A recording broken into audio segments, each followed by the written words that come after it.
বলছেন, আসসালামু আলাইকুম শাইখ। ওয়ালাইকুম সালাতুল্লাহ। শ্বশুর বাড়ির লোকজন যদি মাজার পূজার সাথে জড়িত থাকে তাহলে তাদের সাথে সম্পর্ক কেমন হওয়া উচিত? যদি আপনি পুরুষ ব্যক্তি হন তাহলে বলবো যে তাদের সাথে দেখা সাক্ষাৎ হলে সামাজিকতার সালাম দোয়া দেবেন, না নিয়ত করবেন হেদায়েতের নিয়ত করবেন, হেদায়েতের নিয়ত করবেন তাদের জন্য। আর তাদের সাথে দেখা সাক্ষাৎ করা জরুরি নয়, শ্বশুর শাশুড়ির সাথে দেখা সাক্ষাৎ জরুরি নয়।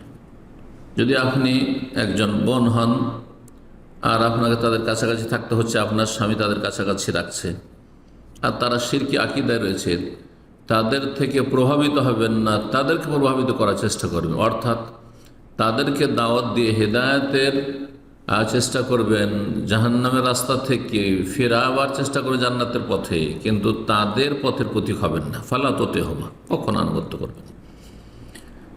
আর যদি এরকম আশঙ্কা থাকে বিভ্রান্তির, তাদের পাশে থাকলে আপনার ছেলে মেয়েগুলো খারাপ হয়ে যাবে, তাহলে সেই ক্ষেত্রে বলবো, হ্যাঁ, ভাইদেরকে বলবো, বোনদেরকে বলবো, এইরকম মুশরিক মাজার পূজারীদের সাথে একই সংসারে একই জায়গায় থাকবেন না, দূরে সরে যাবেন নিরাপদ স্থানে, যাতে করে তাদের অনিষ্ট থেকে রক্ষা পাওয়া যায়। আসসালামু আলাইকুম শাইখ ওয়ালাইকুম সালাতুল্লাহ। আমি যখন ওস্তাদার কাছে কোরআন পড়া দিই, একজন বোন প্রশ্ন করছেন, তখন তিনি বিভিন্ন জায়গায় কারেকশন করে দেন এবং আবার একই সূরা পড়তে বলেন, কিন্তু আমি ভুলে যাই কোথায় কোথায় ভুল হয়েছিল আর কোন কোন জায়গায় কারেকশন করে দিয়েছিলেন।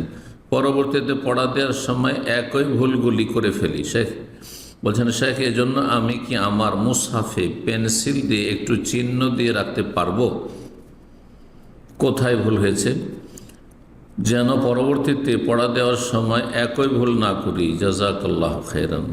প্রথম কথা, মুসহাফ কোরআনুল কারীম আল্লাহর কালাম যাতে লেখা আছে, এর সম্মান পূর্ণমাত্রায় আপনাকে বহাল রাখতে হবে। এর তাজিম, এর মহত্ব, এর শ্রদ্ধা, এর বিপরীত, এর পরিপন্থী যেন আপনার কোনো আচরণ না হয়। কোরআনে কারীমের ডানে বামে টিকার মতো লেখা অথবা আপনার লাইনের মাঝে কোনো জায়গায় দাগ দেওয়া, এগুলি কিন্তু কোরআনে কারীমের খানিকটা বেয়াদবি, অবমাননা, যদিও সেটা পেন্সিল দিয়ে হোক না কেন। আর যদি কলম দিয়ে হয়তো তো একেবারেই জায়েজ না।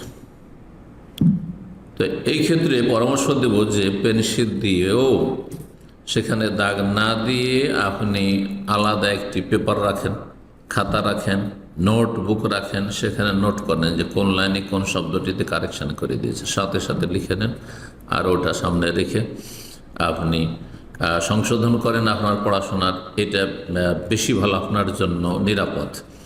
কিন্তু কেউ যদি পেন্সিল দিয়ে আপাতত একটু সামান্য চিহ্ন দিল আর তারপরে পড়া যখন শোনানো হয়ে গেল তখন সেটাকে মুছে ফেললো, পরিষ্কার করে দিল, তা আশা করি সেটি নাজায়েজ হবে না। আল্লাহু তাআলা আ'লাম। কারণ এই কোরআনে কারীম শুধু আপনি পড়বেন না, আর একটা দিক এটি, আপনার পরে আর কেউ পড়বে সেই কোরআনটি। অনেকগুলি কোরআনে কারীম দেখা যায় মসজিদ অথবা বিভিন্ন জায়গায়, হ্যাঁ, মাদ্রাসার ছেলেরা তাতে এমন করে লিখে রাখে, একেবারে খারাপ করে ফেলেছে, একেবারে খারাপ করে ফেলেছে। জি, তো এই ক্ষেত্রে অবশ্যই গুনাহগার হইতে হবে। জি, অবশ্যই গুনাহগার হইতে হবে। আল্লাহ রাব্বুল কোরআন কারীমে ইরশাদ করেছেন, ওয়ামান ইউআযযিম শাআইর আল্লাহ ফাইন্নাহা মিন তাকওয়াল কুলুব। সূরা হজ আল্লাহ বলছেন, যারা আল্লাহ রাব্বুল আলামিন নিদর্শনাবলীর তাজিম, শ্রদ্ধা, সম্মান, বড়ত্ব, মহত্ব বহাল রাখবে, এটি তাদের অন্তরের আল্লাহ ভীরতার তাকওয়ার বহিঃপ্রকাশ, এটি তার প্রমাণ। ফাইন্নাহা মিন তাকওয়াল কুলুব, আল্লাহর ভয় ভীতি অন্তরে আছে। সুতরাং আপনি আল্লাহ রাব্বুল আলামিন যেগুলি নিদর্শনাবলী, আর কোরআনে কারীম আল্লাহ রাব্বুল আলামিনের বড় একটি নিদর্শন, সুতরাং কোরআনে কারীমের তাজিম করবেন, আল্লাহর কালামের তাজিম করবেন। জি।